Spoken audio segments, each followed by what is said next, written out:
empezar? Sí, perfectamente. Empezamos ya que es la hora y tenemos ya un grupo nutrido de asistentes. Así que cuando queréis empezamos. Estupendo. Bueno, pues muchísimas gracias a todos. Bienvenidos al evento de sostenibilidad y economía circular. Muchas gracias por vuestra presencia. Espero y deseo que estéis bien. Se nos va alargando el tiempo en el que no podemos todavía hacer eventos híbridos, que sería lo ideal, que nos permita tener ese ratito de networking después de los eventos. Pero portémonos bien Semana Santa, a ver si antes del verano podemos vernos, aunque no nos demos un abrazo. Bueno, muchísimas gracias también a nuestros Global Partners, a SAP, Fujitsu, Grupo IPS, sin quienes con su ayuda no podríamos continuar al ritmo que estamos intentando imprimir a lo largo de todo este año. Y bueno, decir que seguimos aumentando la capacidad de nuestra herramienta, pues para permitir grupos más numerosos en aquellos eventos como hoy, que es abierto, en el que no solamente están nuestros asociados, nuestros miembros del Observatorio de Industria 4.0, sino también invitados. Así que muy bienvenidos a todos, por favor. No quiero extenderme porque es un tema apasionante. Sostenibilidad y economía circular es uno de los temas que nos habéis estado demandando hace tiempo. La verdad es que yo hace mucho tiempo oí, y fuera de España, la primera de sostenibilidad y me dijeron, acuérdate, Enrique, de las 3 R's. Y yo decía, las 3 R's. Me dijeron, sí, reduce, reuse, recycle. Y dije, qué bien. Pero es que poquito después me hablaron de 5 R's. Y no mucho después me hablaron de 7 R's. Y dije, madre mía, pues si no me voy a acordar. Pero es que poquito después me hablaron de que las bases de la economía circular se definía en 9 R's. Y dije, bueno, ¿dónde vamos a parar? Y hoy vamos a hablar de ODS. Bueno, ya no son R's, de 17. Y dije, madre mía, Objetivo de Desarrollo Sostenible. Oye, tenemos un plantel fantástico hoy y no quiero robarles ni un minuto. Por tanto, os voy a ir desgranando las 3 ponencias. Primero voy a ir presentando ponente a ponente para que pueda hacer su exposición, cada uno de nuestros 3 panelistas, y luego finalmente, después de estas 3 facetas de lo que es sostenibilidad y economía circular, vamos a hacer una mesa redonda que nos acompaña Covadonga Serrano, que os presentaré. Es Marketing Manager de DS Smith y que va a ayudarnos a canalizar algunas preguntas y algunas de vuestras preguntas también que haremos al final de las ponencias. Sin más, yo estoy liado con tantas R's. Joan, nuestro primer ponente, va a hablar de economía circular, una revolución en marcha. Joan Fonrodona. Presentar a Joan es fácil y difícil, porque es que si empiezo porque es profesor del IES y director del Departamento de Ética Empresarial, pero titular de la cátedra CaixaBank de Sostenibilidad e Impacto Social, miembro del board de ABIS, de la Academy of Business and Society. Bueno, ¿me permites que pare, Joan? Por favor. Soy impresentable, sí. Joan, por favor. Muchísimas gracias. Muchas gracias, Enrique. Cuando uno tiene pocas cosas, al final tiene que llenar mucho los currículums, ¿verdad? Cuando uno es presidente, no hace falta que ponga mucho más en el currículum, es presidente. O sea que al final la longitud de los currículums es inversamente proporcional al poder que uno tiene. Muchas gracias por la invitación. Espero que se vea la pantalla, espero que sí. Se ve, ¿verdad? Sí, se ve lo que se ve en blanco ahora. Se ve en blanco, ¿verdad? Sí. A ver.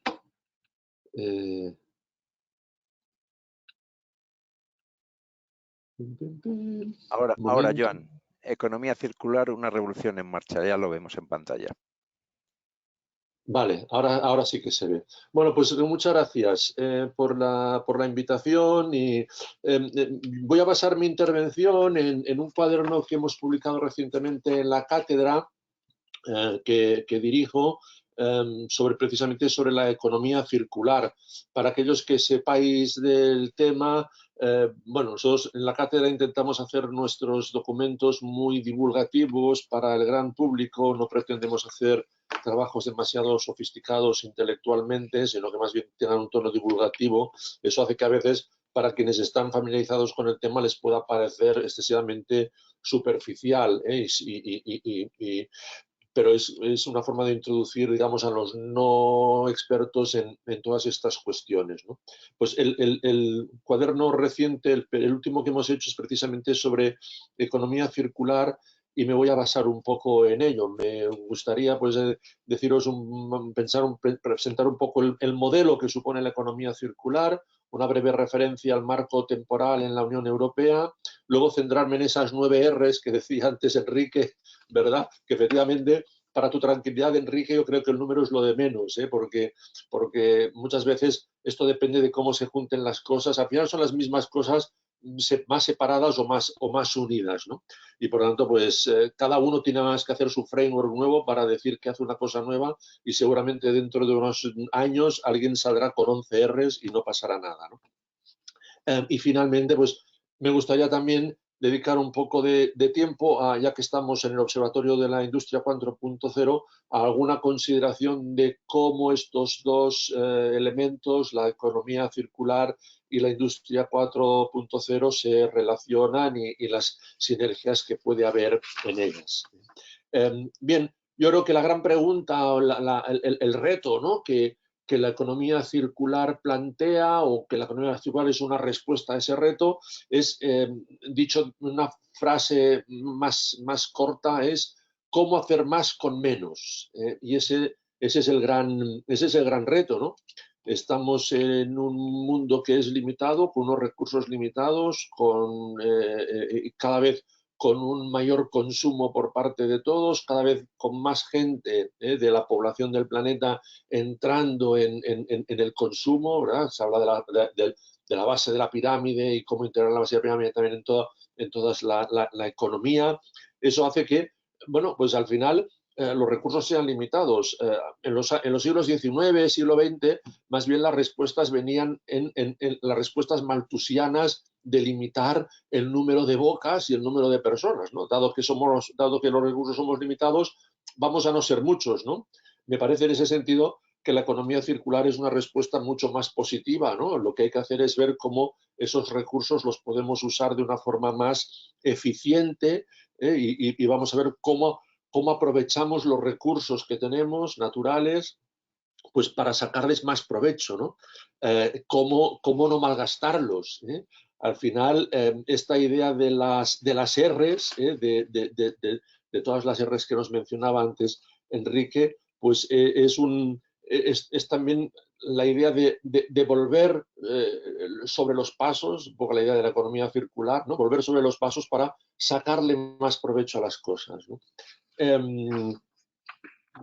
A veces se plantea el tema las planteaba también Enrique en su presentación, ¿no? El papel de la sostenibilidad con el papel de la innovación. Ahí hay una relación casi directa, me parece a mí, entre lo que es la responsabilidad social, hoy en día también llamada sostenibilidad, y la innovación. Porque de alguna forma el querer ser sostenibles, el querer ser socialmente responsables, necesariamente nos lleva a innovar y a hacer cosas distintas a las que hacemos, ¿no? Y cuando hablamos de innovación, y en el fondo la economía circular es también un proceso de innovación, se plantean esas innovaciones siempre como en 3 grandes ámbitos: innovación en los procesos, innovación en los productos y servicios, innovación en los modelos de negocio. Y cuando pensamos en la economía circular, pues también habrá muchas cosas, las veremos más adelante, que tienen que ver con la innovación en los procesos, la economía circular introducida en los procesos de producción, también en los productos y en los servicios, en el uso, y también en los modelos de negocio que se plantean en torno a toda ese nuevo planteamiento de cómo la economía funciona y de cómo se gestiona y toda la actividad económica, ¿no? Y evidentemente me parece a mí que no solamente, pero es importante también ese aspecto, cómo la industria 4.0 es de alguna forma un elemento importante de cara a facilitar y a unir esos dos factores, ¿no? La industria 4.0 puede ser un factor de promocionar y de apoyar y un elemento dinamizador, si queréis, de todo este proceso de innovación al que me referiré al final. El modelo lineal pues es el modelo de recursos, producción, distribución, consumo, residuos, ¿vale? Y de alguna forma la economía circular viene a romper ese proceso lineal donde entrábamos unos productos, había unos procesos de transformación, de utilización y de uso, y al final había un desecho que había que hacer algo con él, ¿no? La economía circular, de alguna forma, como decía antes, nos podríamos inventar otra R, Enrique, que sería la de rebobinar, ¿no? Al final se trata de rebobinar, de tirar para atrás y ver cómo en cada una de estas etapas, tirando para atrás, podemos volver a meter en el sistema pues, lo que ya ha pasado por el tubo y volverlo a sacar, ¿no? De alguna forma, a mí me venía un poco la imagen, ¿verdad?, de cuando uno está haciendo un zumo de naranja y uno exprime ahí la naranja y al final pues resulta que cuando ya le intenta dar otra vuelta más a la media naranja, a ver si le saca todo el zumo posible, ¿no? ¿Cuál es el peligro? Que si aprietas demasiado y aquello se lleva ya a la cáscara, pues aquello puede acabar siendo amargando todo el zumo, ¿no? No sé si la imagen valdría, pero la economía circular también hay que ir con cuidado. No exprimamos demasiado y no rebobinemos demasiado la economía circular. No vaya a ser que al final, y hay una cierta discusión también sobre los efectos colaterales negativos que la economía circular también puede llevar. No hay sistemas perfectos. La economía circular viene a solucionar muchas cosas y a hacer propuestas muy buenas, pero también hay quien ha puesto el énfasis un poco en los aspectos colaterales negativos que la economía circular también puede plantear, ¿no? Como decía, hay un marco temporal ahí que es bueno tener en cuenta. La Unión Europea fija para el 2050, tiene el objetivo de que para el 2050 Europa sea un continente neutro en emisiones y el 2050 está allí. Y han pasado, desde el 2000 han pasado 20 años y cuando no nos demos cuenta estaremos, bueno, estarán allí los que estén, pero 20 años no son nada, porque en ese marco temporal, ese objetivo que es ambicioso, hay también algunas paradojas, ¿no? Para que eso sea posible hace falta una cierta labor de concienciación y hay que preguntarse hasta qué punto la sociedad en general, no solamente las empresas, sino también los consumidores, estamos concienciados en entrar en esta nueva lógica que supone la economía circular y hay ahí una discusión sobre la concienciación de esto y cómo se fomenta esa concienciación. Puede ser vía regulación y la Unión Europea va por la vía de regular y todo el tema de la transición energética va por la vía de regular para crear concienciación. También hay razonamientos de índole económico, si queréis, ¿no? Que los razonamientos que vienen a decir, bueno, es que esto al final también tiene un impacto positivo en la cuenta de resultados y eso también ayuda a la concienciación, al menos para las empresas. Y pienso que también hay un factor ahí de concienciación que es el de la convicción, ¿no? El darse cuenta de la responsabilidad que como ciudadanos de este planeta y como cuidadores de ese planeta tenemos respecto al uso responsable de los recursos naturales que los seres humanos tenemos la responsabilidad de cuidar y de proteger, ¿no? No solamente de consumir, sino de consumir, pero cuidándolo, que es una forma distinta de consumir, ¿no? Hay un problema de concienciación, hay un problema de capacidad de implantación, ¿no? De poner en práctica, y esa también es una duda, ¿no? O sea, vale, estamos dispuestos a poner esto en práctica. Luego hay pues todos esos efectos que decía antes, que no todo es positivo ni todo el monte es orégano, ¿no? Y ahora entraré ya en las 9 Rs. En el cuaderno, quien quiera entrar en más detalle, pues las puede ver. Hacemos una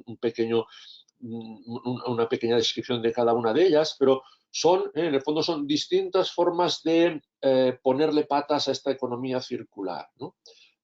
Muchas veces la gente puede pensar que economía circular va de reciclar y los expertos dicen que reciclar no es la mejor estrategia de la economía circular, es la última, pero no deberíamos ni siquiera llegar a reciclar. Hay otras 8 antes que hace que tengamos que poner la cabeza en cosas previas antes de reciclar. El reciclar es la última, pero también hay que empezar por, pues a veces simplemente desde el origen, por rechazar el uso ver la forma de cambiar recursos naturales, recursos físicos por recursos no físicos.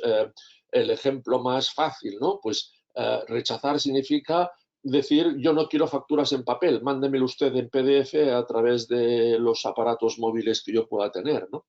El repensar modelos de negocio, pensemos, por ejemplo, en toda la economía colaborativa, en la sharing economy, y cómo el cambio entre, en vez de la propiedad, el uso, significa también pues que en vez de 1000 bicicletas, fabrico 20 y los 1000 posibles usuarios lo que van a hacer va a ser usar esas 20 bicicletas en vez de tener una cada uno de ellos, ¿no? Reducir la eficiencia en la fabricación y en el uso de los productos, reutilizar, dar un segundo uso. Siempre ha existido los mercados de segunda mano. Bueno, pues también la economía circular viene a enfatizar esto. Hoy hay una noticia en expansión sobre la economía circular en los productos de lujo y cómo darle una segunda vida a los productos de lujo, ¿no? Pues es un tema que está ahí, que está candente, ¿verdad? El reparar y el cómo, frente, por ejemplo, a la visión de la obsolescencia programada que había antes, el restaurar, refabricar, que en el fondo son distintas formas más graduales de sacarle más provecho a cosas que se han usado y que pueden dejar quizá de funcionar o de estar en buen uso, y que reparando, restaurando, refabricando las volvemos, ¿no? Redefinir elementos o materiales y los que se han utilizado para un producto y que se pueden volver a utilizar para otro, ¿vale? Pues el caucho de los neumáticos que se va a utilizar para hacer suelas de zapatos, por ejemplo, ¿no? Bueno, pues son elementos, todos ellos, que esas 9 Rs vienen de alguna forma a modelizar o a hacer aterrizar esta economía circular, y como veis hay cantidad de cosas que se pueden hacer y cantidad de experiencias y de buenas prácticas muy interesantes todas, ¿no? Una reflexión en 2 minutos o 3 minutos sobre la economía circular y la industria 4.0. Aquí os presento un gráfico en el que alguien estudió la relación, el impacto positivo o negativo de la inteligencia artificial en los 17 ODS que antes también mencionábamos, ¿no? Yo diría que de los 17 ODS, quizá los que están más relacionados con el tema que nos ocupa hoy de la economía circular son el 9 y el 12. Ahí veis pues como el 9 y el 12 tienen impacto positivo, el 9 por encima de la media, digamos, el 12 por debajo de la media. El 9 es industria, innovación e infraestructuras, y el 12 es producción y consumo responsable. Y también tienen impactos negativos. Y el 9 tiene un impacto negativo, quizá un poco por encima de la media, según el gráfico este, y el 12. Bueno, pues los distintos ODS, la industria 4.0, la inteligencia artificial, si podemos identificar ambos temas por un momento, pues pueden tener efectos positivos o negativos, ¿no? ¿Cómo se relacionan estos dos ámbitos? Yo creo que se refuerzan mutuamente. Por una parte, porque la industria 4.0, como decía antes, es una forma de activar las estrategias de economía circular y facilitar la economía circular, pero también al revés, la economía circular es una forma de dar un propósito, un sentido, quizá también a la industria 4.0. No se trata simplemente de desarrollo de tecnologías por desarrollo de tecnologías, sino porque con ese desarrollo de tecnologías contribuimos pues, a esa sostenibilidad y a ese uso de los recursos, ¿no? Se mencionan en algún lugar, pues mencionan como 10 distintas tecnologías más o menos disruptivas, y aquí pues, en la columna veis, o las filas, perdón, ¿no?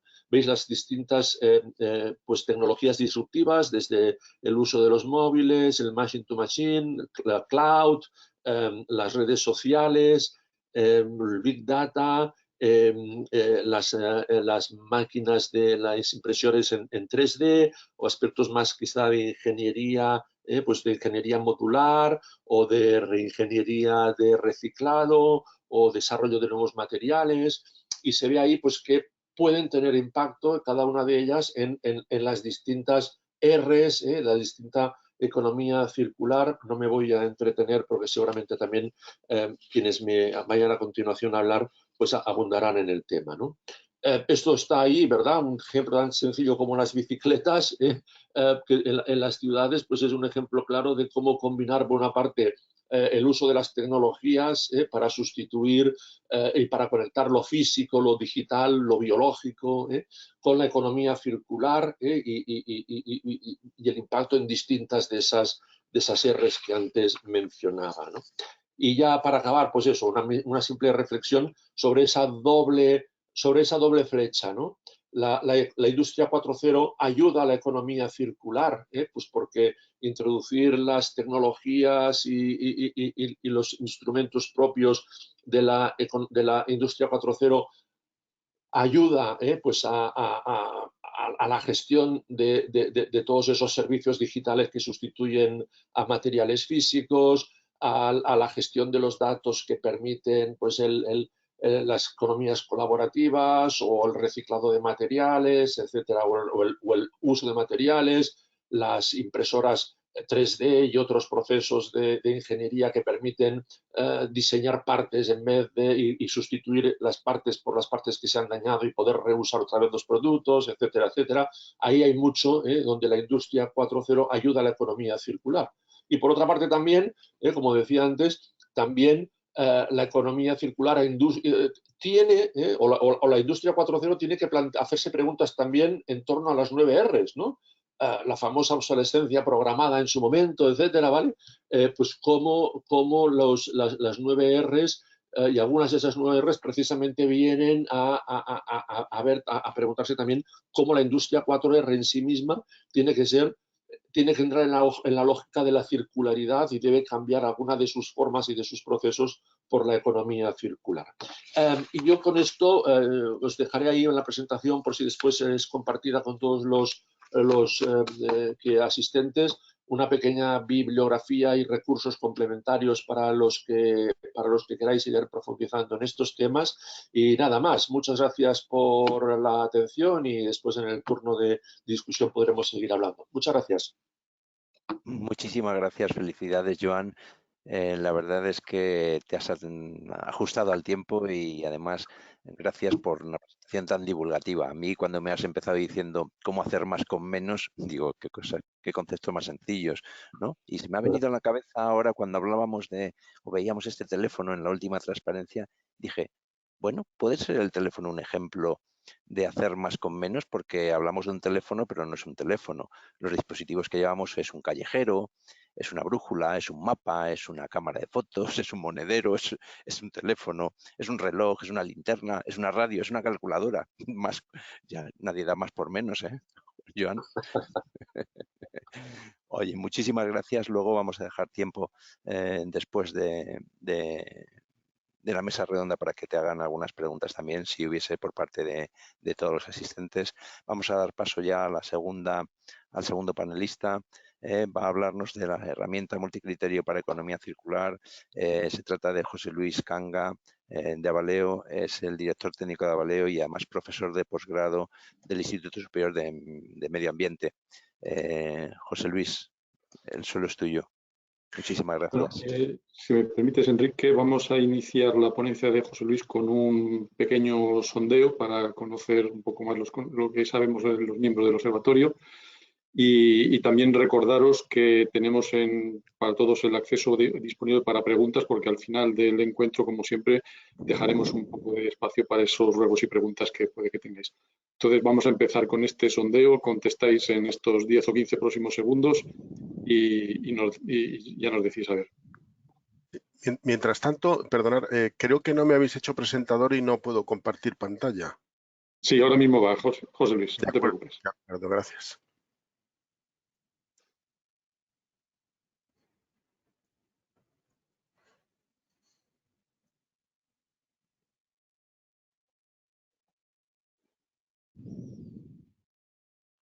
5 últimos segundos. 5, 4, 3, 2, 1. Cerramos, Eduardo. Sí. Y ahora nos pones un poquito el resultado. Ahí está. Bueno, pues mientras, si quieres, vas dando a José Luis paso, pues, y que nos valore un poco la audiencia. Creo que es modesta, creo que sabe más de lo que dice, pero, en fin, somos la media, José Luis, estamos en la media. Es que no veo ahora mismo resultado. No sé si soy el único que no los ve. Bueno, pues salía que el Ahí está. 9% conoce completamente las diferencias entre la huella de carbono, la huella de agua y la huella ambiental, que el 73% conoce algo y el 18% no conoce nada. Pues la Bueno, verdad es que ¿cómo es andamos? bastante esperable, sí. Está bastante dentro de lo normal. Bueno, ¿y nos vas a aclarar algo, José Luis? Voy a intentarlo y además que os resulte interesante y os apetezca profundizar, la verdad. Adelante, por favor. Muchísimas gracias. ¿Me habéis pasado para que pueda compartir pantalla? Ahora, Sí. vale. No, pero me has dicho compartir mi cámara web y lo que yo pretendo ahora es compartir pantalla. No sé si... Yo creo que me tienes que hacer presentador para poder hacerlo. Vamos a ver. Porque tiene que salirme un botoncito en la parte inferior que me diga Sí. que puedo compartir mi pantalla.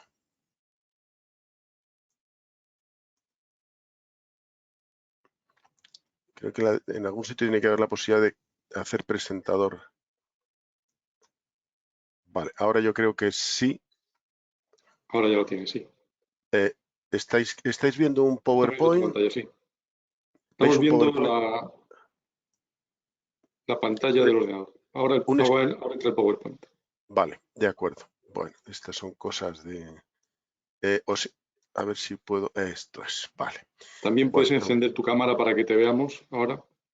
encender mi cámara, vale. Ahora está todo, ¿verdad? Ahí está todo. De acuerdo. Muy bien. Bien, pues mi idea es hablaros, la economía circular es una idea que suele resultar interesante, los principios suelen gustar, pero que genera muchas interrogantes. Y creo que disponemos ya desde hace tiempo de una herramienta que nos puede ayudar a hacer las cosas lo mejor posible y con la mayor eficacia posible. Esa herramienta es el análisis de ciclo de vida y la huella ambiental, que como veréis es una herramienta multicriterio de gran utilidad. Pretendo convenceros de ello. Que hay una preocupación en la sociedad por lo que está pasando en el planeta, porque cada vez somos más gente, cada vez consumimos más recursos, cada vez generamos más residuos. Yo creo que esa preocupación es evidente, está generalizada. Y José Luis, en el año perdona, 2000... si quieres lo puedes poner en modo presentación, porque está en PowerPoint. Vale, pues ¿se ve ahora mejor? Bueno, ahora se ve el doble, se ve con el Es que eso formato es lo que... A ver, configuración de visualización, entrevista... ¿ahora se ve mejor? Ahora sí. Vale, perfecto. Gracias. Estos son los misterios de las pantallas. Bien, gracias por los consejos. El asunto es que si analizamos estos 17 objetivos de desarrollo sostenible, que es difícil no estar de acuerdo con ellos, nos encontramos que pueden generarse problemas entre ellos. Por ejemplo, el fin de la pobreza significaría más gente con una mejor calidad de vida, consumiendo más bienes y servicios y, por lo tanto, inevitablemente necesitando más recursos y generando también más residuos. Pasa lo mismo con todos los que veis resaltados en rojo, que pueden entrar en colisión con el 13, 14 y 15, lucha contra el cambio climático y protección de ecosistemas terrestres y marinos. Sin embargo, ¿dónde tenemos la solución? En el 12, que habla de una producción y un consumo responsable. ¿Y cómo nos podemos asegurar de que estamos haciendo mejor las cosas? ¿Tenemos alguna herramienta que nos ayude a saber si estamos haciendo una producción responsable? Pues sí, esa herramienta, como veremos, es el análisis del ciclo de vida y la huella ambiental. La economía circular, una de las primeras cosas y ideas que nos plantea es no tenemos que pensar fuera de la caja, no podemos pensar solo en nuestra fase de producción, en nuestra fábrica, tenemos que ampliar nuestra visión mirando aguas arriba hasta el punto de llegar a la extracción de las materias primas con las que se fabrican los elementos que utilizamos en fabricación, y tenemos que mirar también hacia aguas abajo, incluyendo toda la logística, la fase de uso y gestión al fin de vida de los residuos que se puedan generar. Y tenemos además que desde el diseño de los productos, desde el punto inicial, la idea de los productos y de los bienes y servicios, plantearnos un objetivo. Y es que los recursos, componentes, productos, componentes y materiales mantengan el máximo valor posible a lo largo de todas las fases del ciclo de vida. Esta idea es muy positiva, muy interesante, pero no es fácil hacerlo. La pregunta que uno le surge rápidamente es, bueno, ¿cómo podemos enfrentarnos a ello? Los 3 principios básicos de la economía circular nos dicen que gestionemos con eficacia nuestros recursos, especialmente si son recursos finitos, porque pueden ser escasos y terminarse, y aun cuando estemos trabajando con flujos renovables, también debemos ser eficaces. Por lo tanto, debemos optimizar los recursos y recalco esta idea. Hay que recircular productos, componentes y materiales con el mayor valor y la máxima utilidad posible a lo largo de todas las fases del ciclo de vida, y tanto si estamos en círculos técnicos como en biológicos, que ahora os comentaré. Y por otro lado, hay que identificar las externalidades negativas, ponerlas de manifiesto y trabajar para eliminarlas. Algo apuntó Joan antes, estos son los círculos a la derecha técnicos y a la izquierda biológicos de la metodología o la teoría de la Fundación Ellen MacArthur sobre economía circular. Bien, hay productos que están claramente en un lado o en otro y hay otros que están a caballo y utilizar un poco de cada. Ya ha comentado Joan esas cascadas de reparación, recirculación, reutilización, etcétera. Por lo tanto, no me repetiré. Pero una vez conocida este enfoque, la pregunta es, bueno, ¿cómo llegar a conseguir estas R's? Y luego las ideas que tengo y que planteo, ¿de verdad producen una mejora ambiental? Porque hay muchos sobreentendidos que luego conducen a errores. ¿Tenemos alguna herramienta que nos ayude a responder a esta pregunta? Porque lo que nos pide la economía circular es trabajar con el concepto de upcycling. Es decir, que tenemos a la izquierda las fases de un ciclo de vida, muy básicas, desde la extracción de las materias primas, su procesado, transformación, nuestro propio proceso de fabricación, toda la logística de distribución, el uso y fin de vida. Bien, en cada una de ellas va a haber unos consumos de materia y energía y unas emisiones, y va a haber cosas que salgan del ciclo de vida. Y lo que nos dicen es, debemos trabajar para conseguir una reutilización creativa donde coproductos, subproductos, materiales no útiles y residuos se transformen en productos de mejor calidad o valor ambiental a lo largo de todo el ciclo de vida. Si estas ideas nos han gustado, el problema es, ¿y ahora cómo lo hacemos? ¿Y cómo acertamos? Bueno, pues gracias a Dios, desde el punto de vista ambiental, social y económico, tenemos una respuesta, que es la metodología de análisis de ciclo de vida y la huella ambiental. Por lo tanto, todavía queda mucha gente que no aplica el pensamiento de ciclo de vida, pero el futuro es este. Es decir, ya pensar solo en nuestra fábrica se queda corto. Hay que ampliar la visión, aguas arriba y aguas abajo, a toda la cadena de valor del ciclo de vida. La Unión Europea ya lo hace así, en todas sus directivas, estrategias, ecoetiquetas, está implícito, subyace siempre el pensamiento de ciclo de vida. Y para terminar de situarnos, Bien, pues fijaros, tenemos aquí a la derecha la huella de carbono, que es la que mucha gente conoce, y es la hermana pequeña de las huellas. Todo el mundo habla de ella. La norma ISO de huella de carbono de producto dice que no se debe utilizar este dato para hablar de superioridad ambiental de un producto frente a otro, entre otras cosas, cosa que, por desgracia, se hace con mucha frecuencia.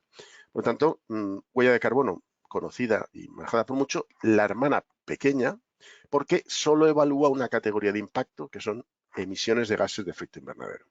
Hay dos hermanas, la hídrica y la de agua, relacionadas con el agua, la de agua un poco más amplia, pero siguen siendo parciales.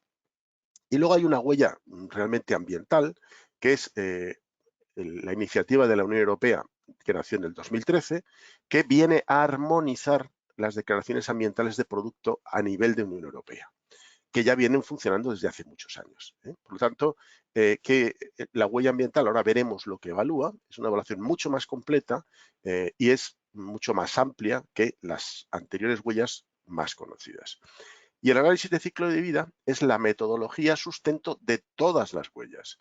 Cuando hacemos una huella de carbono de producto, tenemos que hacer un análisis de ciclo de vida y lo que pasa es que nos limitamos a evaluar solo una categoría de impacto, que es la huella de carbono. Bien, en un análisis de ciclo de vida, ¿qué hacemos?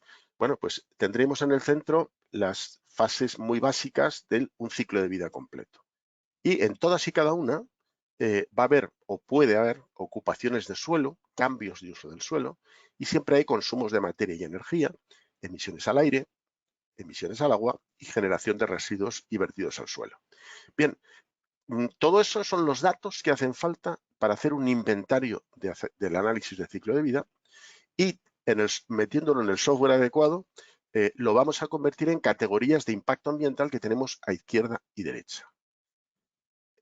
Con objeto de armonizar estas evaluaciones en la Unión Europea, en el año 2013 nació la metodología para medir el comportamiento de organizaciones y productos en la Unión Europea con carácter general, es decir, unificar la forma de hacer esto.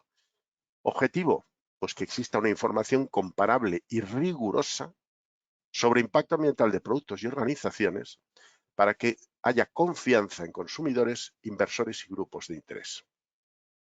Es de uso voluntario, pero la realidad es que el mercado la está acogiendo con fuerza y con interés y nada hay más fuerte que el mercado, muchas veces más que las propias leyes. ¿Qué se evalúa en la huella ambiental? Pues fijaros, una cantidad enorme de cosas. Este listado es de las últimas versiones de la metodología. Entiendo que es ininteligible para el que no esté en la materia. Una cosa que siempre se mide, y lo veis, la primera es la huella de carbono, se mide también, pero ¿a dónde vamos midiendo todas estas cosas? Pues a evaluar tres conceptos muy importantes: efectos sobre salud humana, efectos sobre ecosistemas y efectos sobre disponibilidad de recursos. Por lo tanto, una evaluación muy completa que, por tanto, se convierte en una herramienta magnífica para la toma de decisiones. Esta metodología nos ayuda, evalúa todas las fases del ciclo de vida y nos ayuda a identificar los puntos críticos, a saber qué consumos de materia o de energía o qué emisiones o qué procesos son los principales causantes de los impactos ambientales. Y por lo tanto nos permite identificar para nuestra actividad concreta los indicadores de sostenibilidad adecuados. Lo cual enlaza muy bien con todos estos conceptos del Big Data, Industria 4.0, es decir, porque todo esto nos da unas grandes capacidades de captura de información. ¿Por qué no incorporar estos indicadores de sostenibilidad en nuestros sistemas de gestión con objeto de hacer mejor las cosas y disponer de información? El análisis de ciclo de vida, cuando se llama de tal manera, se está pensando en el ambiental, pero existe también el social y el económico, lo que nos da una posibilidad de evaluar la sostenibilidad del ciclo de vida, identificar los puntos de críticos bajo todos los puntos de vista y de esa manera hacer una toma de decisiones adecuada y solvente. Y voy a contaros ahora un ejemplo real de un proyecto que os puedo contar porque se ha hecho público, que es la fabricación de un aditivo para mezclas asfálticas con polvo de neumático. Hay un sobreentendido en la sociedad de que cualquier cosa que se haga con los residuos para aprovecharlos tiene que ser bueno. Y esto no es cierto. Esto hay que comprobarlo. A veces es verdad y otras, desgraciadamente, no. Hay mucha gente poniendo a punto ideas para hacer cosas con los residuos y, desgraciadamente, no siempre acertamos. Bueno, pues el objetivo de nuestro trabajo en este caso fue dar respuesta a esta pregunta. Si cogemos neumáticos usados, producimos polvo de neumático y lo utilizamos para crear un aditivo para hacer mezclas asfálticas, ¿esto desde el punto de vista ambiental es bueno o no? Bueno, pues podemos dar respuesta y además no una respuesta cualitativa, sino cuantitativa. ¿Cuánto de bueno? Los estudios estos no se hacen de cualquier manera, hay normas ISO, reglas de categoría de producto, en fin, hay normas UNE españolas, en fin, cómo se tiene que hacer una cosa de estas está escrito. En este caso, se estudió la fabricación de todos los elementos necesarios para el aditivo, la fabricación de las propias mezclas asfálticas, el transporte a la carretera, la construcción de la carretera y los primeros 20 años de vida de una carretera. Y esto es el concepto de ciclo de vida, es decir, que me voy desde la cuna de las materias primas hasta una vida útil de la carretera. ¿Qué se incluyó en este estudio? Bueno, pues una cosa que hace falta para la mezcla asfáltica es betún. Y el betún, hemos llegado hasta el pozo de petróleo del que se extrae el petróleo que se refina y produce el betún. Respecto a los áridos, nos hemos llegado hasta la cantera, donde se extraen los áridos, se transportan para la producción. Hemos cogido los datos de la planta de obtención de polvo de neumático, la fábrica de producción del aditivo, la planta de producción de la mezcla asfáltica y la construcción de la carretera. Todo esto se ha incluido en el estudio. Este es el esquema de trabajo, el diseño del proyecto de ACV, empezando en la planta de obtención del polvo de neumático, la planta del RARX, la producción del betún convencional o modificado en refinerías y las canteras en las que se obtienen los áridos. Todo esto se combina para producir las distintas opciones de mezclas asfálticas para finalmente construir la carretera en cada una de estas alternativas. Hay una diferencia muy sustancial. Primera cuestión, una primera tentación sería comparar una mezcla asfáltica tonelada a tonelada, la convencional, frente a la que utiliza el RARX. No es la comparación correcta. Es más, en ese punto las ventajas ambientales no están claras. Las ventajas ambientales se ponen de manifiesto cuando construimos la carretera. ¿Por qué? Porque con la carretera convencional la capa intermedia necesita un espesor de 13 centímetros y la capa de rodadura, por donde van los vehículos, 5 centímetros.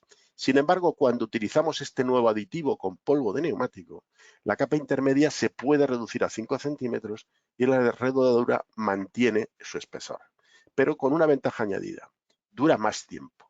Y por lo tanto, aparte de reducir la cantidad de material con todo lo que eso conlleva, tiene otra ventaja, y es que hasta los primeros 20 años no requiere un mantenimiento, cuando la convencional requiere un mantenimiento a los 10 años. Bien, estos son los resultados del proyecto de ACV, que ponen de manifiesto, están por parejas. La primera de la izquierda siempre es la carretera convencional, la segunda es la carretera con la mezcla asfáltica. Y están para las distintas fases del ciclo de vida. Y vemos que sistemáticamente, unas veces más y otras menos, la mezcla asfáltica con el aditivo de neumático es ambientalmente mejor. Aquí, cuanto menos valor, menos impacto y por lo tanto mejor. Y tenemos aquí la comparativa también. La de la izquierda es la carretera convencional, la del medio es la carretera con el aditivo y con los espesores que permite esta técnica, y la derecha es la simulación con el aditivo, pero con los espesores de la convencional, para ver qué pasaría. Y vemos que en todos los casos el resultado es muy favorable. ¿Y qué nos dice aquí? Y nos lo dice cuantitativamente, no es un tema cualitativo, es cuantitativo. Pues nos dice que la carretera con el aditivo RARX tiene una huella ambiental que es la mitad que la carretera convencional. ¿Esto en qué se traduce? En que con el mismo coste ambiental puedo hacer de la forma convencional 1 kilómetro de carretera y con el nuevo aditivo, con la mezcla nueva, podemos hacer 2 kilómetros de carretera. Luego, queda de manifiesto una clara ventaja ambiental de esta iniciativa de gestión de residuos, que ha pasado de ser una intuición a ser una realidad. Bien, no sé cómo ando de tiempo, tengo la mala costumbre de pasarme siempre de tiempo, supongo que me avisáis cuando... Luis. ¿Perdona? Un par de minutos. Un par de minutos, perfecto. Bien, pues comentaros nada más, os pongo un par de ejemplos más. Esto no es una rara avis, ya hay grandes industrias que lo están utilizando. Y, por ejemplo, pues la fábrica Renault ha hecho el análisis de ciclo de vida de sus productos. Cuando hablamos de ciclo de vida, va hasta la extracción de materias primas y llega desde allí hasta el fin de vida del vehículo. Lo ha aplicado en sus vehículos y, por ejemplo, para el nuevo modelo Space 5 lo ha comparado respecto al modelo Space 4 en distintas categorías de impacto y ha podido comprobar cómo el nuevo diseño mejora sistemáticamente en todas y cada una de las categorías de impacto. Sencillamente os dejo la idea, no es una rara avis, esto se está haciendo en la industria. Y finalmente, por motivaros, hablaros de una iniciativa ya antigua, de los años 70, la simbiosis de Kalundborg. Os dejo ahí unos vídeos que os pueden resultar interesantes. Es una iniciativa muy curiosa que se hace en el municipio de Kalundborg, en Dinamarca, donde se agrupan un montón de industrias muy importantes, de las mayores de Dinamarca, que desde el año 72 han venido desarrollando una experiencia de simbiosis industrial. De tal manera que se producen un montón de intercambios de productos de materia y energía entre las industrias con objeto de desperdiciar lo mínimo posible. Es un ejemplo magnífico, real, de economía circular, donde cómo se aprueba un intercambio entre dos industrias con un doble criterio: que sea económicamente rentable para las dos partes y que sea ambientalmente favorable el resultado final. Y cómo se comprueba si es ambientalmente viable es con el análisis de ciclo de vida. Por lo tanto, una herramienta que, si no conocíais, confío que ahora os resulte, pues oye, esto interesa y bueno, pues ojalá os apetezca ampliar sobre la materia. Pues las ideas principales creo que las he dejado plasmadas y en el debate posterior pues os amplío lo que encantado todo lo que sea necesario. José Luis, muchísimas gracias por la claridad en la exposición, por también ajustarte a los tiempos indicados. Nos has hablado de efectos sobre la disponibilidad de recursos, sobre la salud humana, sobre los ecosistemas, algo tan actual en el que estamos hablando y muy preocupados muchos sectores por la escasez de recursos. Estamos hablando de muchas materias primas, estamos hablando de algunos productos ya elaborados, estamos hablando en estos momentos de escasez a nivel mundial de acero, de plásticos, de celulosa. La verdad es que estamos en un momento de mucha preocupación y qué más actualidad que lo que nos has traído, ¿no? Seguro que si hiciésemos un nuevo sondeo estaríamos todos mucho más altos, pero no nos lo hagas, Eduardo, por si acaso. Muchísimas gracias, José Luis. Gracias, José Luis. Y ahora tenemos otro sondeo para empezar con la presentación de Antonio. Así bueno, que pues permíteme presentar a Antonio y vas preparando el sondeo, Eduardo. Último y no menos importante, pues presentaros a Antonio Urdiales. Si hablamos de Cosentino y Antonio es el director de sostenibilidad de Cosentino, pues creo que hemos dicho todo. Todos hemos ido a hablar de Silestone, de Decton. Y Antonio, de alguna de todas esas R's que nos ha hablado Joan al principio, si digo que habéis hecho con alguna de esas R's un nuevo modelo de negocio, ¿me equivocaría? Pues yo creo, hola, muy buenas tardes a todos. Yo creo que en absoluto se equivocaríais, ¿no? Hemos estado trabajando con algunas de ellas y tenemos que seguir trabajando todavía mucho. Humildemente tenemos un campo de acción en el que aún pues hay recorrido. Nuestra tasa de valorización, por ejemplo, está en torno al 40%, queda recorrido todavía. Me vais a disculpar, pero estoy intentando presentar y me está pidiendo permisos el ordenador porque, bueno, por temas informáticos he tenido que cambiar a última hora porque se me ha reiniciado el otro equipo y me dice que para poder grabar pantalla, es decir, que para poder presentar tengo que salirme del app y volver a entrar. Entonces, sinceramente, no sé cómo hacerlo. No sé si enviaros la presentación por email e intentar que la proyecte alguien de ustedes y disculpad este contratiempo. Y si no, pues escúchame, tú Sí. te vas apoyando en la presentación, nos la haces y damos paso mientras tanto al sondeo para que la puedas enviar por si llegase a tiempo, si te parece, Antonio. Damos paso al sondeo, Eduardo. Sí, sí. Me manda la presentación a mí, Antonio, si quieres. Sí, estoy justo enviando, claro, me he dado cuenta ahora mismo, ¿vale? Cuando me habéis dado el permiso de entrar a proyectar, ¿vale? Justo Venga, estoy pues aquí. Te envío la presentación ahora mismo. Esto es seleccionar archivo, enviando. Ya en teoría está saliendo, Eduardo. perfecto. Pues lo que hacemos es que damos tiempo a que llegue y mientras estamos lanzando el sondeo y venga, vamos allá. Eduardo, por favor. Muy bien. Pues ahí está el sondeo ya.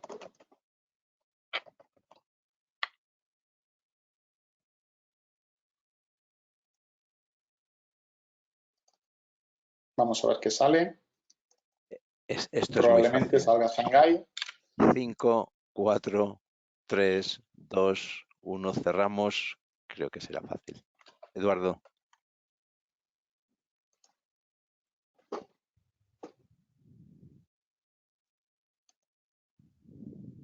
Ha ganado Almería, ¿eh? Pleno al 15. Pleno al 15, Bueno, Antonio. unanimidad. Pleno al 15. Os tenemos fichados. Sabemos dónde estáis. Muy bien. Bueno, pues la verdad que es muchas veces hacemos esta pregunta y no siempre se responde con tanta unanimidad, ¿no? El hecho de que en Almería, ¿no? Aquí en el sur de España, pues tengamos la suerte de tener la industria que está haciendo un producto que, bueno, está mal que lo diga yo, pero es maravilloso, como es el Silestone, y otro nuevo que lanzamos en 2013, que es Decton, y que, bueno, pues tienen muchos de los conceptos que habéis estado hablando hoy, ¿vale? Pero yo antes de hablaros el por qué, ¿no? Vamos a contar la importancia de la cadena de valor, me gustaría destacaros el propósito que tiene Cosentino, ¿vale? El propósito de Cosentino es un propósito que trata de inspirar a las personas a través de espacios innovadores y sostenibles. Y eso en una empresa, realmente llega a calar en todas las áreas funcionales que la componen. Y al final te pone el reto de decir, oye, ¿y dónde tenemos que buscar la sostenibilidad, ¿no? Pues nosotros nos fijamos, sin lugar a dudas, en la cadena de valor. En la cadena de valor, al fin y al cabo, es la palanca, ¿no? Como digo aquí, más importante que tienen las empresas, ¿no? Para generar un impacto positivo y viéndolo desde el punto de vista de la sostenibilidad, un impacto positivo en el mundo, ¿no? ¿Cómo y por qué? Bueno, pues porque al final estudiar tu cadena de valor te obliga a medir, ¿no? Te obliga a buscar la trazabilidad, ¿no? Te obliga a, pues eso, a través de esa trazabilidad, ¿vale? Pues poder demostrar, ¿no? Que cualquier elemento, que cualquier acción que tú estás poniendo de cara a la sociedad, pues tiene su credibilidad y tiene su legitimidad, ¿no? Y después, por otro lado, la transparencia. El estudiar tu cadena de valor, pues al fin y al cabo, y el poder hablar sobre ella, pues te va a permitir conseguir beneficios reputacionales y, como no, operacionales, ¿no? Y muchos de ellos los hemos nombrado esta tarde, ¿no? Una vez contextualizado esto, quiero volver al concepto, ¿no? que habéis hablado de sostenibilidad, ¿no? Y y me gusta repasarlo porque la sostenibilidad, al fin y al cabo, es ese equilibrio, ¿no?, que existe entre la vertiente ambiental, porque muchas veces sostenibilidad es medio ambiente no, pero sostenibilidad es un equilibrio muy grande entre la parte ambiental, la parte social y la parte económica, ¿vale? Eso es al final, esas tres patas es lo que nos dicen si un proyecto, una acción, tiene ese triple impacto y por tanto es sostenible. En ese sentido, una de las vías que a nivel mundial se acordaron a través de la ONU, pues eran los Objetivos de Desarrollo Sostenible. Y aquí no me voy a entretener porque ya lo habéis mencionado justo hace un ratito. Esos Objetivos de Desarrollo Sostenible tienen que estar muy bien identificados en todas las compañías que realmente crean en este camino. Y no se trata solo de poner esos objetivos y decir, oye, yo estoy comprometido con los Objetivos de Desarrollo Sostenible. Hay que tangibilizarlo, ¿no? Y hay que medir realmente dónde está el aporte de la compañía, ¿no? En nuestro caso, bueno, ahí tenéis en pantalla, nosotros tenemos identificado como aquellos que se puede, en los que Ecosistino puede aportar, y hay otros, evidentemente, pues en las que no podemos hacer tanto efecto, ¿no? Y ahora tenemos que medir y tenemos que asegurarnos que realmente la contribución es positiva y dónde están las palancas para seguir en ese camino, ¿no? Para ello, bueno, pues para medirlo cómo, pues, y para garantizar que lo que tú estás vendiendo, que lo que tú estás promoviendo, ¿no?, y que eres fiel a tu propósito, pues, oye, tenemos que analizar cuál es nuestra cadena de valor, ¿vale? Y nosotros lo simplificamos como veis ahora mismo en pantalla. Es una cadena de valor que al fin y al cabo tiene un componente muy circular, ¿no?, donde pues tenemos ese aprovisionamiento, donde pasamos al diseño de qué es lo que queremos hacer, ese diseño te pasa a la producción, ¿no?, y tienes que hacer las cosas de la mejor forma posible. Una vez que ya tienes ese producto, vamos a la distribución del producto a cualquier parte del mundo. Evidentemente, tenemos que garantizar que el producto llega en condiciones adecuadas, que comunicamos bien a nuestros clientes qué es lo que tenemos y viceversa, ¿no?, que obtenemos ese feedback del cliente, que es lo que nos va a permitir ese ciclo de mejora continua. Y por último, y no último, porque muchas veces es en primer lugar, la valorización, ¿no? Es decir, ¿qué podemos hacer pues con ese tipo de residuos que se pueden generar o tanto en los procesos o al final de ese ciclo de vida, ¿no?, que mencionábamos anteriormente. Bueno, pues a partir de ahora lo que voy es a intentar que visualicéis qué acciones estamos emprendiendo en cada una de estas porciones, ¿no?, de esta rosca de la cadena de valor, ¿no?, para que veáis la importancia que tiene, como hemos dicho antes, ¿no?, el fijarse en ello, el analizarlo, el conseguir datos, el conseguir información, el ver cómo estamos y el ver qué podemos hacer para mejorar, ¿no? Y aquí, pues, todo lo que tiene que ver con digitalización, automatización, está presente en cada una de estas porciones, ¿vale? Bueno, pues en primer lugar, oye, vamos al reto, ¿no? El reto. ¿A qué tenemos que hacer para que nuestra cadena de suministro sea una cadena de suministro responsable, sea una cadena de suministro sostenible? ¿Y por qué el reto? Bueno, pues porque cuando, después de trabajar en muchas acciones, ¿no?, a nivel interno de la compañía, de ver cómo podemos mejorar nuestra área de compra, de suministro, servicio, etcétera, pues se nos puso encima de la mesa el ser la primera compañía, ¿no?, certificada con esta norma, la ISO 20400. Yo no soy amigo de las normas, no me gusta pues todo este tipo de procesos que a veces pueden ser burocráticos, pero esta no lo es. Esta no lo es porque te permite actuar en toda esa rueda que veis ahí, ¿no?, con cada uno y analizarlo bien, tener información y tener palancas para poder mejorar cada una de esas patitas que veis ahí.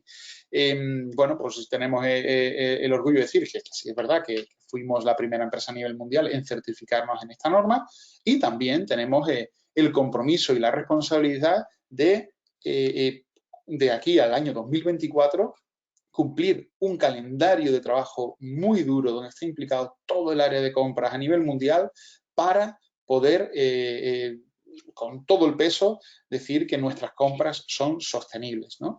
Esto es algo fundamental porque, como decía antes, ¿no? La cadena de valor, la cadena de suministro es una palanca brutal para ejercer el cambio, ¿no? Y yo creo que las empresas responsables y tractoras tenemos la obligación de contagiar, ¿no? A toda nuestra cadena de suministro pues las necesidades que necesita este planeta. En el segundo paso, oye, queremos una transformación sostenible. ¿Qué podemos hacer para que tanto los productos que ya están como los nuevos que van a venir puedan ser y puedan responder a las demandas del mercado, a la demanda de la sociedad y sobre todo que puedan ser proyectos y productos que sean sostenibles? Aquí os quiero destacar y voy a parar 2 minutos a esto que veis en pantalla, Silestone Hybrid, ¿vale? Estamos muy contentos de haber lanzado hace prácticamente semanas esta tecnología, ¿vale? Este nuevo Silestone.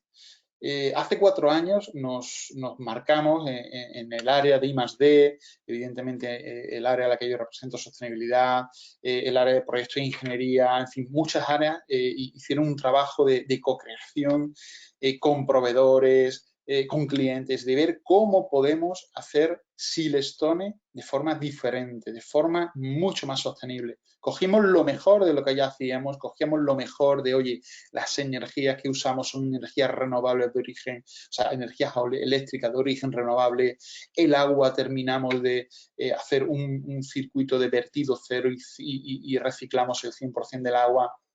Y nos planteamos el reto de decir, oye, ese cuarzo que nos está generando determinados problemas desde el punto de vista de seguridad y salud, ¿cómo podemos olvidarnos del cuarzo y sustituirlo por otras materias primas? Esto, pues, es chocante, es disruptivo, ¿no? Por eso decía esa transformación, porque hace 4 años para nosotros era imposible. Silestone, el 90% de la formulación del Silestone es cuarzo y el otro 10%, pues estamos hablando de resinas o pigmentos, ¿vale? Entonces, oye, pues esa transformación después de 4 años se ha dado y estamos sustituyéndolo ya por vidrio o materiales reciclados, ¿no? Con posiciones de hasta el 20 o 25% de material reciclado y, bueno, si Dios quiere, a final de año podremos decir ya que casi el 100% del Silestone se hace libre de cuarzo, lo cual para nosotros es un reto.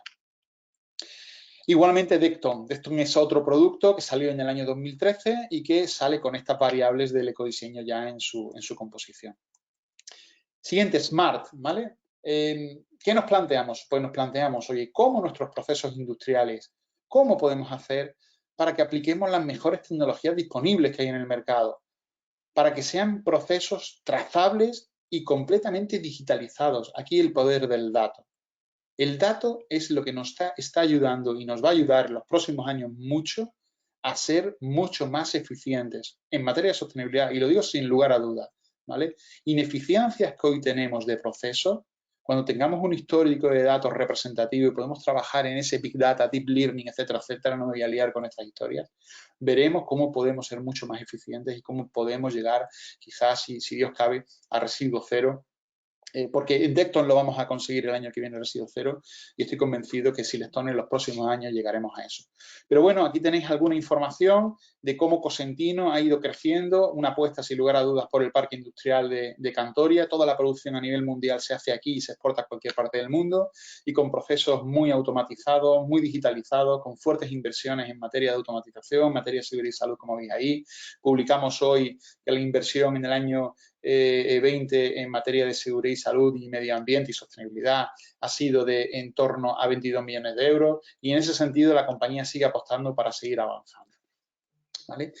A continuación, pues tenéis una serie de ejemplos de cómo estamos transformando nuestros procesos, cómo, por ejemplo, estamos trabajando en hacer que el suministro energético, pues poco a poco podemos ir desconectando la fábrica del suministro convencional e ir apostando por energía renovable. Estamos ahora mismo en pleno proceso de adjudicación de un parque solar para 20 megavatios. Estamos como he dicho anteriormente, 100% energía eléctrica de origen renovable. Y bueno, pues estamos también con la huella de carbono organizacional.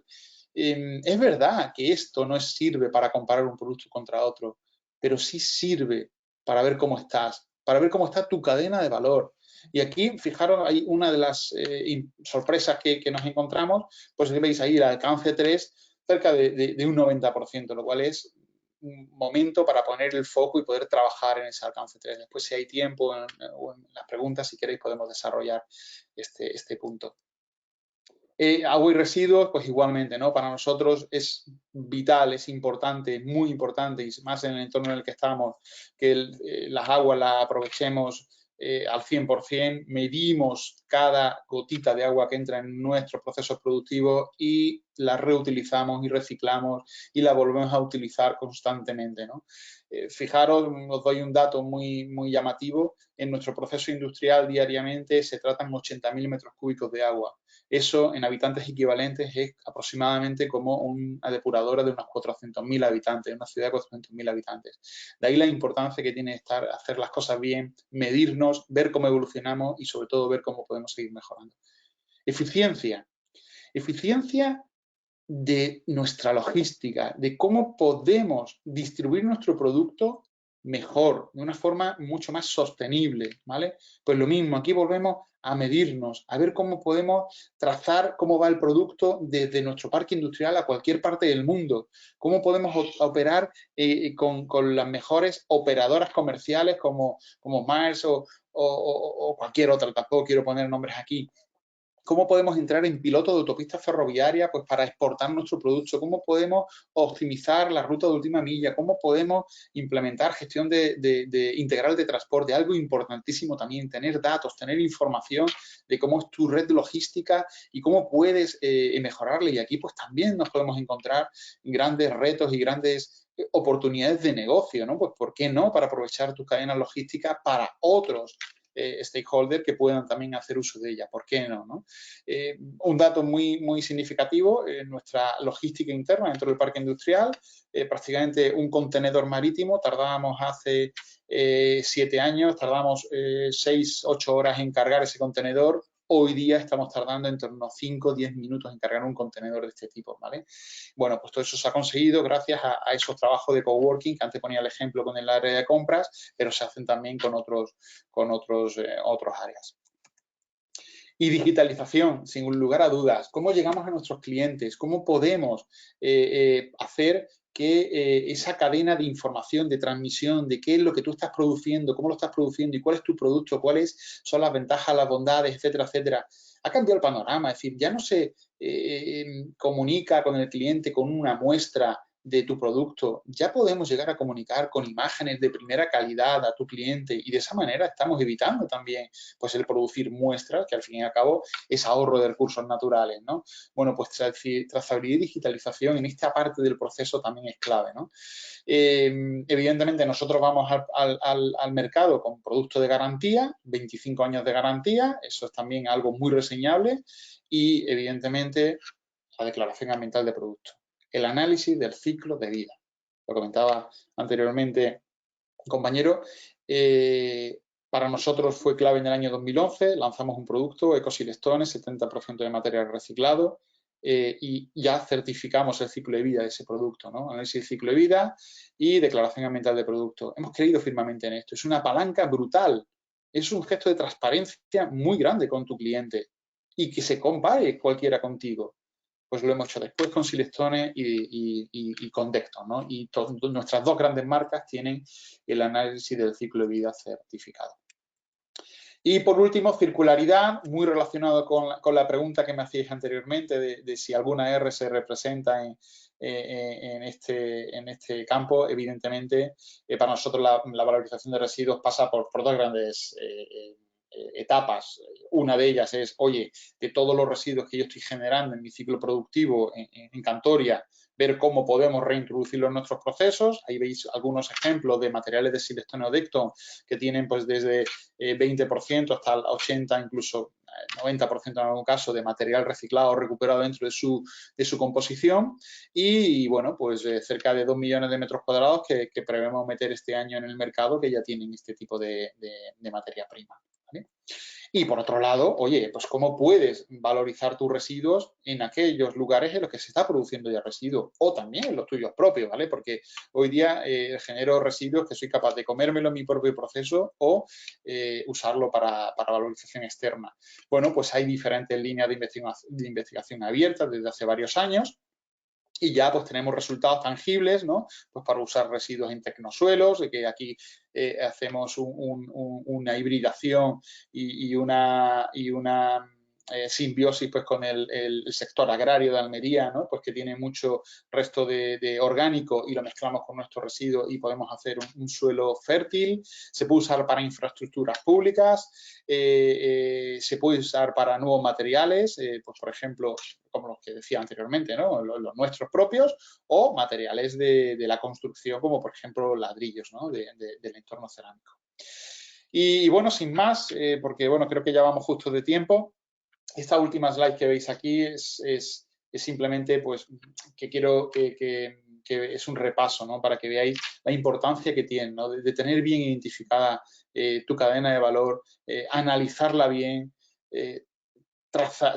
trazarla, ¿no? Tener una trazabilidad completa y poder ver cómo vas haciendo influencia en cada una de esas partes de que componen tu cadena de valor en esos objetivos de desarrollo sostenible que, como decíamos anteriormente, son los objetivos que ha marcado la Organización de Naciones Unidas para intentar que bueno, pues consigamos que el planeta nos dé lo que necesitamos para las generaciones futuras, ¿no? Que al final yo creo que es lo que nos está uniendo a todos en el campo de la sostenibilidad, ¿vale? Evidentemente, esto también tiene muchísimo que ver con toda la apuesta de Europa por una Europa verde, por una Europa líder en materia de sostenibilidad y evidentemente el que no tenga identificada su cadena de valor pues se quedará atrás y no estará en esta senda.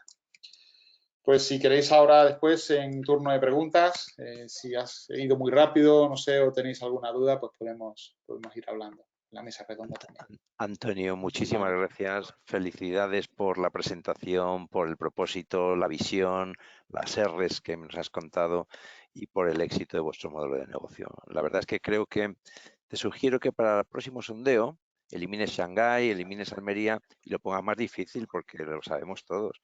Tienes que decir en qué localidad almeriense se exporta a todo el mundo y tienes que decir, no sé, Vera, El Ejido, Macael, por ejemplo. A ver si lo adivinamos. Felicidades otra vez. Sin más, pasamos a la mesa redonda. Nos está esperando Covadonga Serrano, directora de comunicación de S. Smith, que va a dirigir la mesa. Covadonga, por favor. Hola. La mesa es tuya. Muchísimas Muy buenas gracias. tardes a todos. Bueno, pues para continuar con el hilo que estaba contándonos ahora Antonio y profundizar un poquito más en la experiencia de Cosentino, le quería preguntar si nos puede explicar qué ha supuesto para el global de la compañía el haber realizado el análisis de ciclo de vida y de huella de carbono de vuestras principales marcas y productos. ¿Qué implicaciones tiene esto para vuestra empresa? Muchas gracias por la pregunta. Bueno, pues la primera es posicionamiento, sin lugar a dudas. Nos ha permitido posicionar el producto en un mercado donde es verdad que en el año 2011 pues hablaba de análisis de ciclo de vida y nadie te hacía caso y hoy día ya empieza la regulación, ya empieza pues las prescripciones de compra pública, la Unión Europea, etcétera, ya empieza a meter esa jerga, ¿no? Dentro de nuestro mercado. En segundo lugar, nos permite mejorar mucho, porque tanto el análisis de ciclo de vida como el caso, por ejemplo, que veía antes de la huella de carbono, y si queréis me centro en la huella de carbono, nos ha permitido identificar dónde está el problema o dónde está la oportunidad de mejora, como me gusta decirlo. La oportunidad de mejora está, en este caso, en alcance 3, ¿vale? Que es perdón, hijo, que es el lugar donde tenemos a todos nuestros proveedores. Y en este caso, los proveedores de resina. Los proveedores de resina, que es el producto, el 10% de nuestra formulación es la resina. Y es un producto derivado del petróleo. No nos engañemos. Pues tenemos que buscar maneras de cambiar eso, buscar alternativas al petróleo, buscar formas de conseguir que nuestros proveedores también hagan su análisis de ciclo de vida o midan su huella de carbono. Estamos ahora, ayer mi colaboradora que está trabajando, Amaya Arzadun, en estos temas, estaba dando un curso de formación a uno de nuestros proveedores resineros, porque no habían calculado su huella de carbono. Estamos también haciendo palanca en ese sentido. Y nos estamos dando buenas sorpresas. Oye, pues mira, están mejor de lo que pensábamos. En otros casos, si ya se ponen planes de mejora. Eso también es lo importante, ¿no? Es decir, que esto vaya permeando en cascada y que unos a otros nos vayamos ayudando. Al fin y al cabo, yo te digo, son dos palancas. Una es la de posicionamiento y la otra es ciclo de mejora continua. Y José Luis Cangas seguro que también puede hablar muchísimo, ¿no? de qué supone, ¿no? el análisis de ciclo vida y la huella de carbono en las empresas, como ya he dicho antes. Esto te quería preguntar, desde una perspectiva más amplia en cuanto al número de empresas con las que trabajáis, ¿podrías explicarnos más a fondo para la industria qué ha supuesto esta iniciativa de la Unión Europea de la huella ambiental? Me preguntas a mí, ¿verdad? Sí, sí. Pues la verdad es que es una iniciativa, yo creo que muy interesante, un magnífico impulso en este campo para toda la Unión Europea, porque es una muestra de que esto va en serio. Cuando la Unión Europea se mete con una cosa de esta, es que la cosa va en serio. Como he comentado, ya 22 sectores industriales han trabajado en elaborar sus reglas de categoría de producto. Ahí están los más grandes de esos sectores en los comités técnicos. Incluso han participado, porque alguien podría pensar, bueno, es Unión Europea, pues irán los europeos. No, no, aquí han venido del mundo entero. ¿Por qué? Porque todo el que comercia con la Unión Europea sabe que esto le va a afectar. Por lo tanto, en los comités han estado los principales actores del mercado del mundo en la elaboración de estas reglas de categoría. Es un impulso decidido y muy positivo, porque viene a armonizar, a evitar que aparezcan barreras comerciales más o menos encubiertas de unos países frente a otros, lo cual es muy positivo. Y luego tener en cuenta una cosa, si alguien tiene una fabricación en un país donde el respeto por el medio ambiente es peor, donde los mix eléctricos son más desfavorables, todo esto aparece en el análisis de ciclo de vida, porque has de utilizar los datos del lugar de fabricación. Si yo fabrico en un sitio que la fabricación es más sucia, mi análisis de ciclo de vida eso lo detecta. Si luego encima le tengo que añadir un transporte muy largo en distintos medios para traerlo al mercado, también aparece. Por lo tanto, yo creo que la Unión Europea impulsa la huella ambiental, entre otras cosas, porque pone de manifiesto ese mejor comportamiento de las empresas de la Unión Europea. Y como este dato ambiental empieza cada vez a ser más valorado y más utilizado en las decisiones de compra, pues es algo que sin duda beneficiará a los que mejor hacen las cosas en la Unión Europea. Y aprovecho para poner quizá una idea que se me ha quedado sin contar, es que los resultados cuantitativos, estos indicadores, estos puntos críticos que podemos identificar con este tipo de estudios, encajan maravillosamente con todo lo que es el Big Data, la digitalización, la industria 4.0. ¿Por qué no añadir esta información, que no es tanta, en todos los sistemas que ya tenemos para que nuestra toma de decisiones incorpore la parte ambiental? La economía circular le va a ayudar mucho todo este mundo de 4.0. No sé si he sido capaz de... Creo que sí, que he explicado o te he respondido, ¿no? Creo que ha quedado claro, espero. Sí, sí, sí. Muchas Totalmente. gracias. Y aprovecho también para preguntarte a ti, a ver si la próxima vez que nos hagan un sondeo subimos nota, ¿nos puedes explicar con un poco más de detalle la diferencia entre la huella de carbono, la huella de agua y la huella ambiental? Pues sí, tienen importantes diferencias, pero un sustrato común. En todas ellas, el sustrato es pensamiento de ciclo de vida. Como mínimo, siempre hay que trabajar desde la cuna, desde la extracción de las materias primas, hasta la puerta de la fábrica. Eso es el mínimo siempre. ¿Que trabajamos con huella de carbono? Bueno, pues recopilaremos un montón de datos y obtendremos solamente una categoría de impacto ambiental, que es huella de carbono, kilogramos de CO2 equivalente. Que los centramos en categorías de impacto relacionadas con el agua. Tendremos huella hídrica o huella de agua, que son dos metodologías diferentes. No merece la pena entrar en detalles, ambas centradas en el agua. Sobre todo la huella de agua, que se calcula con la ISO 1446 algo más amplia, más completa. Puede haber actividades donde el agua es un aspecto fundamental y entonces tenga todo el sentido del mundo trabajar con el concepto de huella de agua. Pero el más completo, el más amplio, es el de la huella ambiental. Todas hacen un ciclo de vida, pero en la huella ambiental aprovechamos todo ese trabajo para hacer una evaluación muy completa.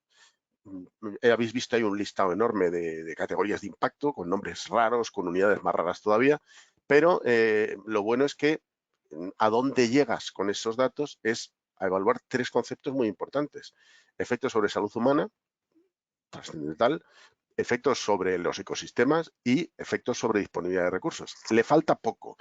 No voy a decir que esto es la piedra filosofal, porque mide lo que mide muchas cosas, no lo mide todo, eso es cierto. Es una herramienta muy transversal, pues que nosotros, por ejemplo, pues hemos aplicado a prefabricados de hormigón, a productos en piedra, a queso manchego o a la producción de acero, es decir, o de dorada. Es decir, que es muy transversal a organizaciones también. Es muy transversal y es cuantitativa, se basa en criterios científicos, en metodologías científicas y, por lo tanto, aporta una enorme fiabilidad. Entonces, bueno, pues yo soy un apóstol de esta idea, de esta teoría, que nos puede ayudar mucho a hacer mejor las cosas. Y bueno, no sé si ya para terminar la mesa redonda, Joan nos podía contar su experiencia desde el mundo académico, el interés que despierta su cátedra y cuál es el nivel de conocimiento así en términos generales que suele encontrar en el alumnado sobre temas relacionados con la sostenibilidad y la normativa europea.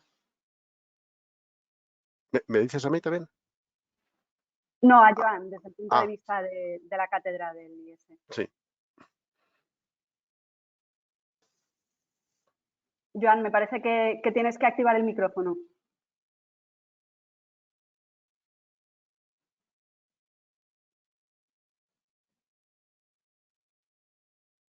Si nos quieres ir contando, José Luis. ¿Sobre ese tema que has preguntado? Sí, sobre el grado de conocimiento en general que hay sobre... El grado de conocimiento es escaso, es muy escaso. En la formación reglada de las licenciaturas, ingenierías, facultades y escuelas técnicas, la verdad es que se enseña muy poco. En el mejor de los casos, han oído hablar de ello.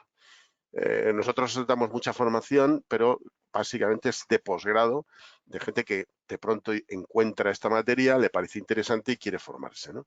Y entonces ahí nos llegan pues de los campos más variopintos que se pueden imaginar, pero con conocimientos muy, muy escasos, muy básicos. Entonces es una materia poco conocida en términos generales. Es verdad que hay grandes empresas y Cosentino es una de ellas, un gran ejemplo de empresa que ya hace años que viene trabajando en esto, pero siguen siendo todavía una minoría. Queda un campo, queda mucho por hacer porque, pues por desgracia, incluso en casos como el de hoy, con gente del mundo de la industria que sabe mucho, pues curiosamente todavía es poco conocido. Y sin embargo, es una apuesta decidida de la Unión Europea. Por lo tanto, yo creo que merece la pena y meterse en esto. Como muy bien decía Antonio, los que no entren por aquí, en cuanto se despisten, se habrán quedado retrasados. Conviene ya ir haciendo camino. Joan, no sé si tú lo ves igual. Además, es que, perdona que quiera entrar, porque eso es el que no entre en su análisis de ciclo de vida de sus productos, es que está perdiendo oportunidades de mejora, oportunidades de negocio, oportunidades de ganar más, de hacer más rentable la compañía. Es que no es una herramienta que te burocratiza, que tal, es algo que te ayuda a mejorar. Y yo creo que eso todavía nos cuesta entenderlo.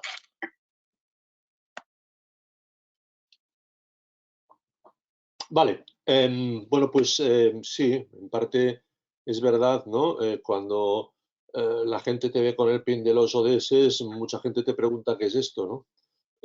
Y por tanto, pues claro que hay una labor de sensibilización que hay que seguir haciendo, ¿no? Quizá por eso también, me parece a mí que, en fin, ¿qué más vamos a decir después de lo que hemos oído de José Luis y de Antonio sobre el aspecto de la producción, del diseño en la economía circular? Pero yo creo que no hay que olvidar otra pata que es muy importante, que es el del uso, el de los consumidores, el del público en general, ¿no? Me parece que ahí también hay mucho que decir respecto a la economía circular. Al final, no solamente se trata de una cuestión de introducir mejoras técnicas y de razonamientos técnicos. Yo creo que sobre todo lo que exige es un cambio de mentalidad en todos. Y ese cambio de mentalidad pasa también por el cambio de mentalidad en los consumidores, en nosotros como consumidores, como ciudadanos.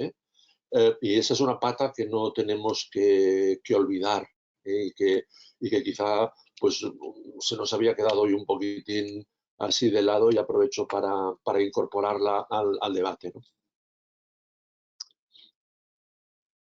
Totalmente. No sé, Eduardo, si tenemos alguna pregunta. Sí, por eso estaba ahora entrando ya, bueno, ya estamos terminando, estamos ya casi al límite. Tenemos por aquí una pregunta de David Linares, que se la dirige a Antonio Urdiales. Dice, ¿habéis pensado en los retos logísticos del reciclado de productos post-consumers? ¿Habéis pensado en los retos y oportunidades?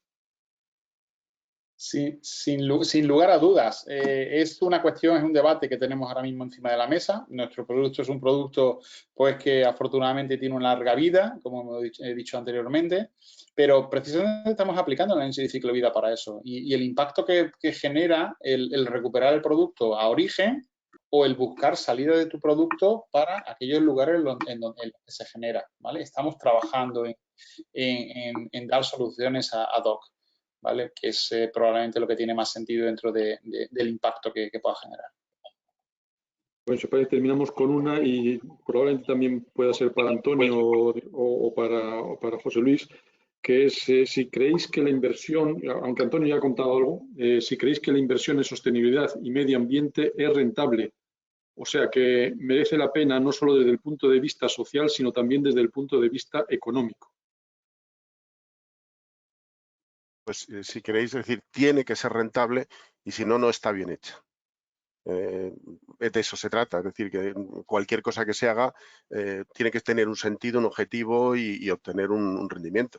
Es decir, yo lo comento siempre con los compañeros, estos estudios de ACV son estudios largos, muchos datos, son trabajosos, llegas al final cansado y yo lo comento, mira, nosotros vemos tablas, vemos gráficas, pero el cliente no tiene por qué entender de esto y esto hay que traducirlo.